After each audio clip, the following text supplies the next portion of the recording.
let's get into the playoff rankings, though. We had the first playoff rankings of the year, and oh my God, do I even have them brought up? Hold on. I have them somewhere. Here we go. Fearless leader. Number 1, Ohio State. Number 2, UGA. Number 3, Michigan. Number 4, Florida State. Washington as the lone undefeated on the outside looking in at 5, and then Oregon checking in at 6, Texas 7, Bama 8, Oklahoma 9, Ole Miss top 10. Bit of a flex there for Ole Miss. Aaron, okay, so you see this top 10. What is the first thing that jumps off the page to you? Well, not surprised Ohio State's won. That's for sure. Like they've played a tough schedule. They have the best resume right now. So like I agree. Like I'm fine with it. Like I was, were you going to say, hey, Georgia, Florida was enough for you to say back-to-back champs? We'll give you that number 1 spot. But I also would not have been mad if Ohio State was one either, because I do think they've at least deserved it. What I have a problem with the entire thing is, what is the criteria? Like, what is the order of importance? Is it your resume, which by putting Ohio State at 1, you kind of make that decision that, yes, I think most people, I'll back up for a second. I think most people, when they watch Ohio State, can say that's not the best team in America. I think there's a lot of confidence in it. I'm saying that, like, that is not the best team in America. They wouldn't beat Georgia. They wouldn't beat Michigan. Hell, I don't even know if they beat Oregon. Good football team, really good football team, top 5 team. But you put them 1 because of the resume and because of who they've beaten. But yet you put Georgia, Michigan 2, 3, who haven't really played anyone, and then Florida State at 4, who does have a better resume. So are you ranking teams based on resume, or are you ranking them based on the fact that you think they're just elite when I'm talking about Georgia and Michigan here? So like if Ohio State's 1, then Florida State should be 2 in that case. Right? Am I crazy to say that? So look, here's the deal, Aaron, is you're falling into the fundamental trap that so many do, and it's not even a trap. It's not a bug.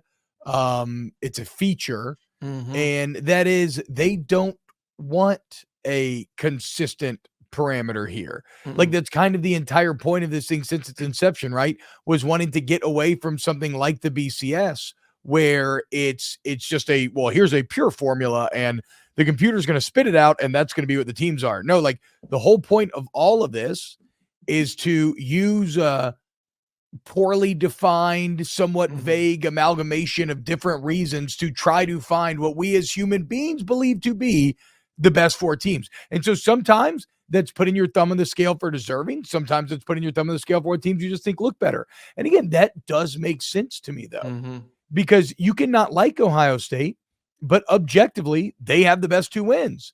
And I'm just not going to reward teams that haven't challenged themselves over them here at the beginning. And so if that means that Ohio State gets the early nod or a little leeway, like, I think that is right. Kind of with that in mind, my human interpretation, look, I think it's a little crazy that the Pac-12 can have 6 teams in the top 25, and then the Pac-12 leader, the undefeated team, is on the outside looking in. I mean, me personally, I probably would have had. But do you get what I said though, in the sense of, like, if you're gonna grant Ohio State 1, you obviously are looking at the resume. Then why is Florida State and Washington, who have a better resume, behind Georgia and Michigan then? Because it's just simply humans saying that, yes, despite the fact that what you're saying is true, we think that Michigan and Georgia just look like better teams than those other 2, because Florida State struggled at times this year, even though they've been very hot lately, and they have Ohio State struggled at times this year too, though. Yeah, but they have the best 2 wins. That's what I'm saying. Like, can we all stop with this fucking shit? Can we be honest about it? What? Beating the shit out of a bad team is easier than beating a good team. I would rather reward the teams that beat good teams and maybe have a close game against a bad team. But Michigan hasn't. So yeah, I know. No, I know they haven't. That's what I'm saying. You keep talking criteria, but they did not. Or resume. No, what I'm saying is there is no criteria. I know there's no criteria. It's all just a mixture of whatever. You're saying right now that resume does mean something, yet you're perfectly okay with Georgia and Michigan being 2-3. Well, because Ohio State, for the most part, has 2 big wins, and they beat the shit out of everybody, and they've got they've got plenty of past success.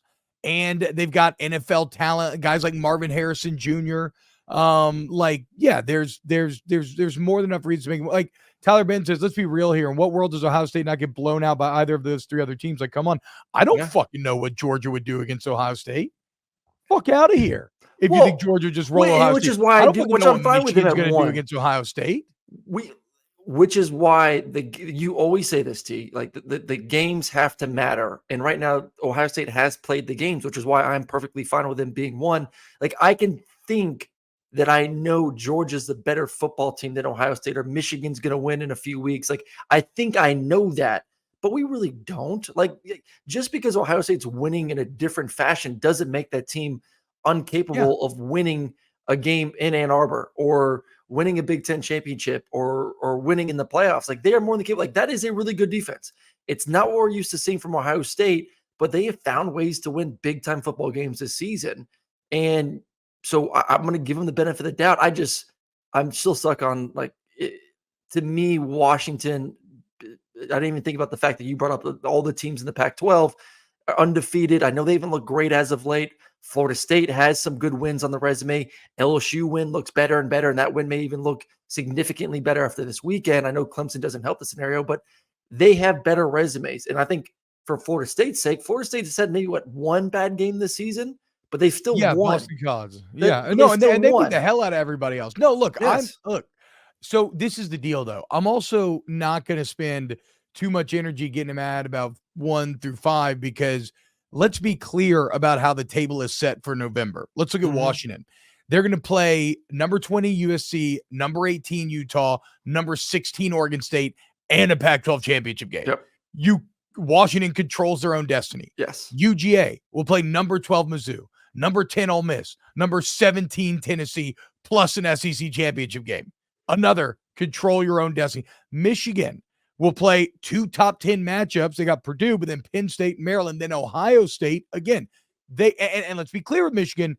Also, it's going to be fascinating to watch them, because they are going to have a massive magnifying glass on them after all of this sign stealing drama about whether or not they're going to fail. And if they screw up, they will not get back in. And interestingly enough, Ohio State's actually kind of already done a lot of their work. Like, if you look at their November, it just comes down to Michigan for them. The only team, Aaron, that I would say that could potentially be in trouble, if somehow for once in history, everybody won out, the only team that's in a weird spot here is FSU. They're kind of in the best spot because they have the easiest schedule. Like, even the ACC championship game may not be against a ranked team, but in that same breath, they have to finish this thing out. And they should. I mean, they're at Pitt versus Miami versus North Alabama, at Florida.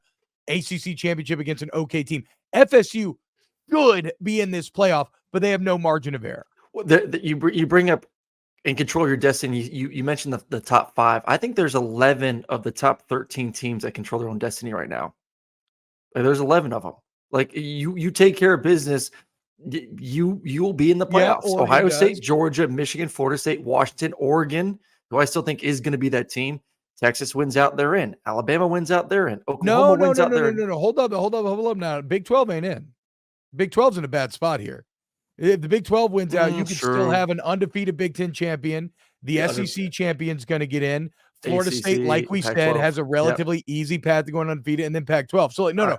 The Big 12 is the big loser here. Like, they're on the outside looking in due to them fucking around the last couple of weeks. True that. So take 2 out. But I think Missouri controls their own destiny.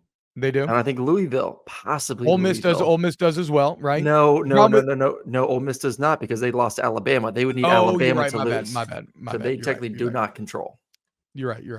But Mizzou does, though. There's a lot going into Georgia and then having an SEC championship. So I guess, look, biggest picture takeaways.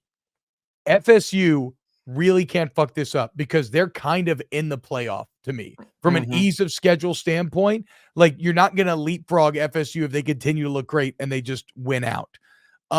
Washington will take care of itself. One of the Big 10 teams will drop out. And then the Big 12 is kind of on the outside looking. Will they though?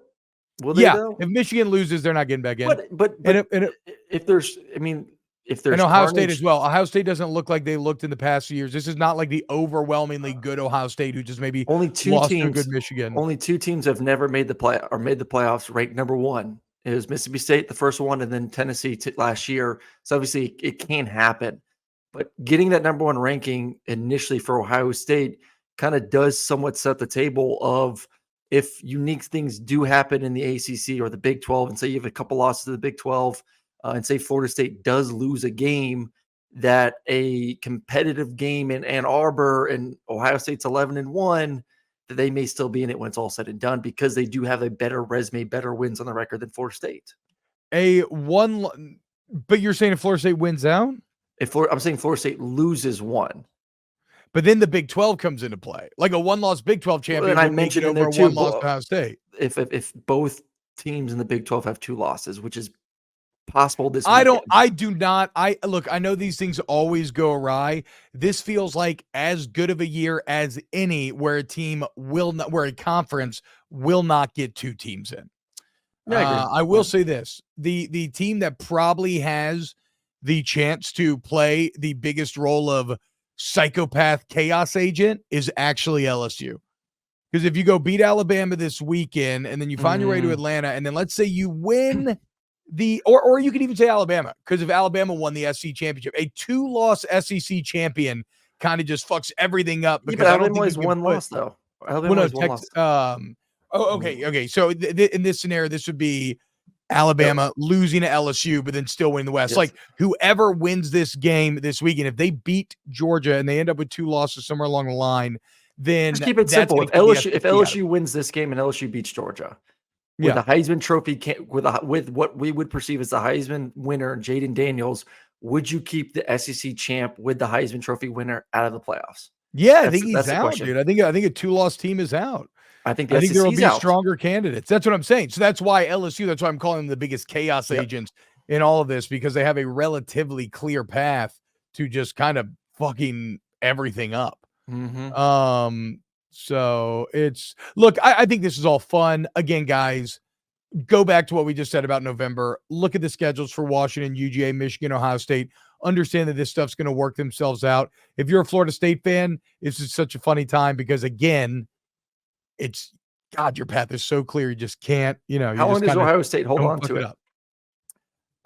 You think if Georgia dominates Missouri this week, it flips after 1 week? Or it is going to take Georgia beating Missouri and Ole Miss?